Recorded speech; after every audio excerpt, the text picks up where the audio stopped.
صالح ہیں یا گناہگار ہیں، سب موجود ہیں۔ بتاؤ تم میں سے ہر ایک کی یہ تمنا نہیں ہے کہ کبھی خواب ہی کے اندر آمنہ کے لال کی زیارت ہو جائے؟ سبحان اللہ۔ بولو تو صحیح یار، میری تو بڑی آرزو ہے یار، میری تو بڑی آرزو ہے، یا اللہ خواب ہی میں دکھا دے وہ چہرہ جس چہرے کے تذکرے تو قرآن میں کرتا ہے، قد نرا تقلب وجہک فی السماء۔ مولا کبھی وہ چہرہ حسین جمیل چہرہ کبھی ہمیں بھی دکھا۔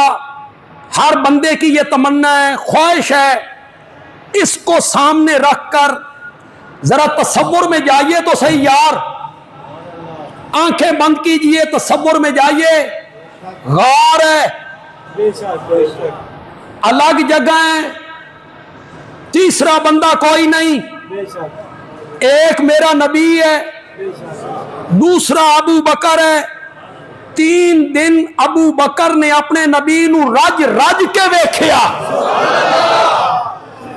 قرآن نے اس کو ذکر کیا، اس رفاقت کو، ثانی اثنین اذ ہما فی الغار، سورۃ توبہ میں، اذ ہما فی الغار، جب وہ دونوں کہاں تھے؟ کون تھا یہ؟ اگر ابو بکر کے علاوہ کوئی اور تھا تو نام لاؤ یار۔ حضرت علی رضی اللہ تعالیٰ عنہ تو بستر رسول پہ تھے، انہوں تو میرے نبی اپنے بستر پہ سلا کے گئے تھے۔ یہ کن کا ذکر کر رہا ہے قرآن؟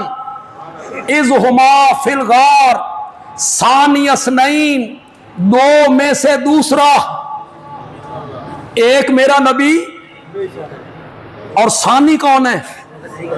ثانی اثنین۔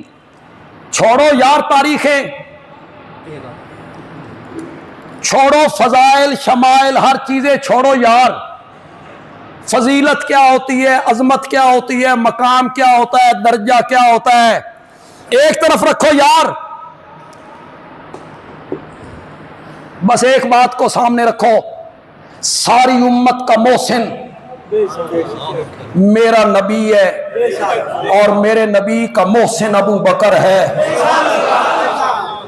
جس کسی نے مجھ پہ کبھی احسان کیا تھا، میں نے اس کے احسانوں کا بدلہ اتار دیا ہے۔ ابو بکر کے احسانوں کا بدلہ مجھ سے نہیں اتارا گیا۔ آج انہیں گالیاں دیتے ہو، آج ان کے ایمان میں شک کرنے لگے ہو۔ بولو قرآن کس کو کہہ رہا ہے؟ جتنے لوگ آپ بیٹھے ہیں بولو یار، ابو بکر کے علاوہ کون تھا جس کے متعلق اللہ کہہ رہا ہے اذ ہما فی الغار؟ جب وہ دونوں کہاں تھے؟ غار میں تھے۔ ایک ابو بکر، ایک میرا نبی، جھولی ابو بکر کی، سر میرے نبی کا۔ شاہ ولی اللہ محدث دہلوی بولے اور خوب بولے، فرمایا جب میرا نبی ابو بکر کی جھولی میں سر رکھ کے سوئے ہوئے تھے، ایسے لگتا تھا جیسے کسی نے رحل پہ قرآن کا نسخہ کھول کے رکھ دیا ہو۔ اذ ہما فی الغار، اذ ہما فی الغار۔ پھر محاورہ ہو گیا یار غار۔ آج بھی لوگ کہتے ہیں یار غار۔ ابو بکر کی وفاؤں کو دیکھ کے اس دن سارا گھرانہ میرے نبی کی خدمت میں لگا ہوا ہے، سارا گھرانہ میرے نبی کی خدمت میں لگا ہوا ہے۔ دشمن غار کے منہ پہ آ گئے، یہ غار کے اندر ہیں، صرف 2 ہیں، میرے نبی سوئے ہوئے ہیں۔ حضرت ابوبکر کی نظر پڑی، غم زدہ ہوئے، یہ نبوت کو تکلیف دیں گے۔ آنکھوں سے آنسو آئے، نبوت کے چہرے پہ گرے۔ لوگ کہتے ہیں یہ رو کے بتانا چاہتا تھا، یہ رویا تھا ان کو بتانے کے لیے۔ میں نے کہا گھر سے چلا کیوں تھا؟ آگے پھولوں کی سیئی تھی جو گھر سے یہ نکل آیا تھا سواریاں لے کر، پھر نبوت کو کاندھوں پہ اس نے اٹھایا تھا، پوری نبوت کو۔ اگر آپ کا ذوق ہو تو ایک جملہ کہنا چاہتا ہوں، نبوت کی نازک تلیاں زخمی ہونے لگی، ابو بکر نے پوری نبوت کو کاندھوں پہ اٹھا لیا۔ عمر کتنی ہے؟ 50 سال۔ اور فتح مکہ کے دن حضرت سیدنا علی ابن ابی طالب رضی اللہ تعالیٰ عنہ، ان کی عمر ہے 29 سال۔ 29 سال کی عمر کیسی عمر ہوتی ہے جی؟ جوبن، جوانی کا جوبن، جلال، قوت، طاقت۔ 29 سال۔ فرمایا علی میرے کاندھوں پہ آؤ، اوپر والے بتوں کو تم توڑو۔ میں لوگوں کو بتانا چاہتا ہوں کہ علی بت شکن ہے، توڑو انہیں۔ یا رسول اللہ میں اور آپ کے کاندھوں پر نہ، آپ میرے کاندھوں پہ آئیں، میں آپ کو اٹھاتا ہوں، آپ بتوں کو توڑ دیں۔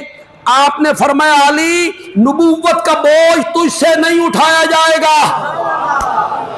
یہ 50 سال کا وہ بوڑھا ہی تھا، یہ 29 سال کے، تم نبوت کے بوجھ کو نہیں اٹھا سکتے۔ پھر میرے نبی نے حضرت علی کو اٹھایا، انہوں نے بتوں کو توڑا۔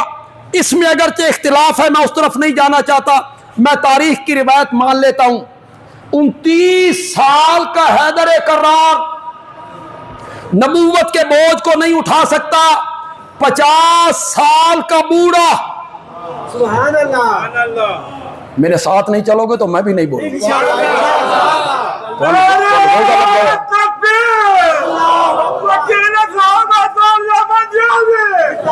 اگلا جملہ تو میں ایسا کہنا چاہتا ہوں کہ آپ جھوم اٹھیں گے، بلکہ آپ کو اٹھ کے کھڑا ہو جانا چاہیے، ایسا جملہ ہے۔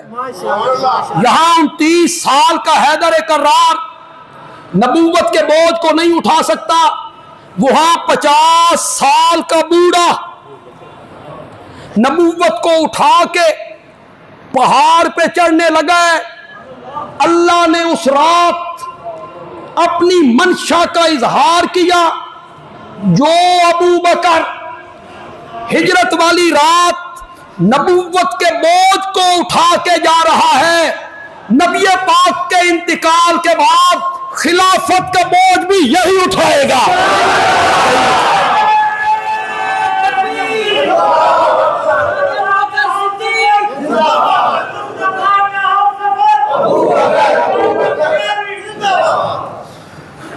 اذہما فی الغار، کہو ذرا اذہما، جب دونوں، ہما ہوا نہیں، ہما، جب وہ دونوں فی الغار، کہاں سے؟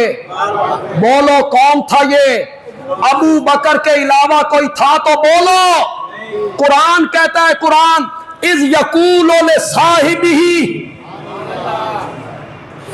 جس وقت وہ نبی کہہ رہا تھا اپنے صاحب سے، صاحب مینا ساتھی، صاحب مینا دوست، اذ یقول لصاحبہ، اذ یقول لصاحبہ، جب وہ کہہ رہا تھا اپنے صاحب سے، جب وہ پریشان ہوئے، دشمن غار کے منہ پہ آ گئے، پریشانی، دکھ کا وقت آیا، تو میرے نبی نے فرمایا لا تحزن، ابو بکر غم نہ کر، تو کیا سمجھتا ہے اس غار میں تو اور میں دو موجود ہیں؟